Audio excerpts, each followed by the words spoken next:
Okay, let's dive right into this explainer and unlock the secrets of photosynthesis. We're talking about the planet's ultimate solar energy converter. Today, we're unpacking a process that is so fundamental, yet honestly so incredibly complex, that it literally sustains pretty much all life on Earth.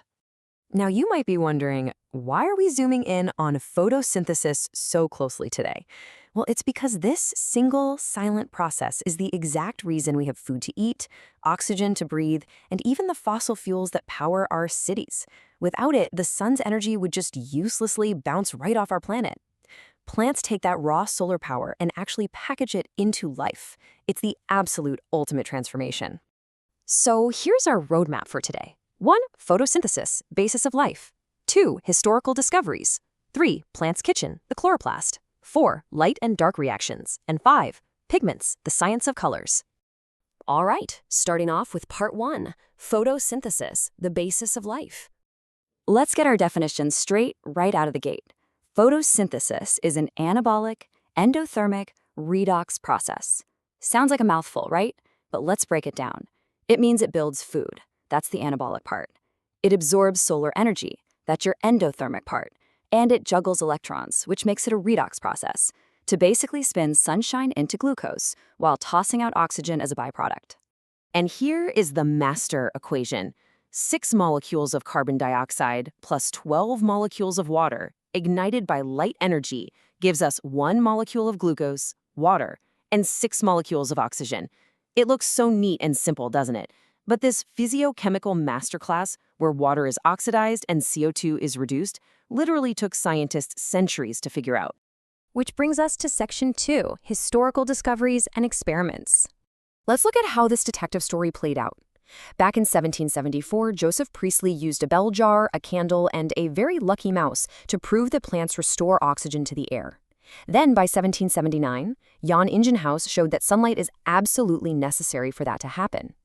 Fast forward to 1854, Julius von Sachs discovers that plants are actually producing glucose and storing it as starch. In 1883, Engelmann proved that plants are most active in red and blue light. And finally, in the 1930s, Cornelius van Niel made a massive breakthrough about where that oxygen actually comes from. Now, what Van Niel did was really brilliant. He looked at something completely different: sulfur bacteria. These little guys perform anoxygenic photosynthesis, meaning they don't produce oxygen at all. Instead of using water, they use hydrogen sulfide, and they release sulfur. By comparing this to green plants, Van Niel proved that the oxygen we breathe actually comes from the splitting of water, not from carbon dioxide like everyone thought.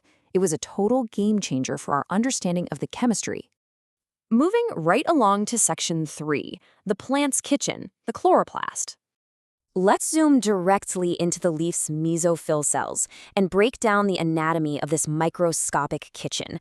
So a chloroplast has an outer and an inner membrane. Inside that, you've got the stroma, which is a fluid matrix. You can think of the stroma as the open kitchen space where the actual cooking happens. Then you have the thylakoids, which are like individual stovetop burners or plates. When these plates are stacked together, they form grana. And connecting these grana stacks are the stroma lamellae. The whole structure is just perfectly designed for its job. And you know what's really wild about this? These organelles are incredibly smart. During the day, they actually shift their position to sit parallel to the cell walls to maximize their surface area and catch as much of the sun as possible. But at night, when the sun goes down, they rotate to be perpendicular. They literally physically rearrange themselves to optimize their energy capture. No way, right? Okay, section 4, the light and dark reactions. So, an absolutely crucial point here is understanding the difference between these two phases. The light reactions occur in the grana and use sunlight to charge up the cell's batteries, specifically ATP and NADPH. Then, the dark reactions happen in the fluid stroma and use those batteries to cook up glucose. Now, I should clarify, the term dark reaction is actually kind of a terrible name. It doesn't mean it only happens at night in the dark. It just means it's light independent. It relies entirely on the energy currency made by the light reaction, whether the sun is up or not. Let's walk through those light reaction steps really quickly. Step 1, the chlorophyll on the thylakoid membranes absorbs light energy. Step 2 is photolysis, which is just a fancy word for the splitting of water using that light. Step 3 is that exact magic moment where our breathable oxygen is born and released into the atmosphere. And finally, step 4 synthesizes our cellular batteries, the ATP and NADPH. And that brings us to the second phase, the dark reaction, or the carbon phase. The plant takes the ATP and NADPH batteries we just charged up and uses them to reduce carbon dioxide. The big takeaway here is that this is the exact moment where the actual food, the sugar, the glucose, is finally synthesized in the stroma. That glucose is then converted into starch for storage later. It's just a beautifully interconnected system. Which leads us to our final part, Section 5, Pigments, the Science of Colors. You can basically think of these plant pigments as a hierarchy of cellular solar panels. Chlorophyll A, which gives off a bright blue-green color, is the chief pigment. It's the main engine driving the whole reaction. The others are your accessory pigments. You've got chlorophyll B with its olive green, xanthophyll bringing the yellow, and carotenoids adding yellow-orange. They act like helpful side panels that capture different light waves and then safely pass all that energy back to the chief engine, chlorophyll A.